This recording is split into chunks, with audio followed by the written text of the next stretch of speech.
Hello, in this video I'm gonna show you how you can pair your Lenovo XT95 Pro earbuds with any Windows PC or laptop. So first of all, you have to remember to charge them for like 10 minutes by using this USB-C port and disconnect them from any previously connected devices. And next you have to open this charging case and wait until this left earbud starts blinking like that.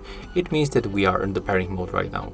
So put it close to your laptop and of course remember to keep that case open.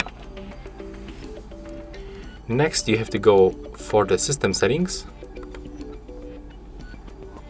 Go to the left side to the Bluetooth and devices and turn on Bluetooth by tapping on the switcher, then click to add device and select Bluetooth device. Right now select your Lenovo ThinkPlus XT95 Pro from the list. And as you can see, we are successfully connected right now. If you want to use earbuds, I mean the microphone of these earbuds, you have to manually switch in the system sound settings from your laptop microphone to your earbuds microphone, and you can find this option in the input settings. So that's all for this video. Hope you like it.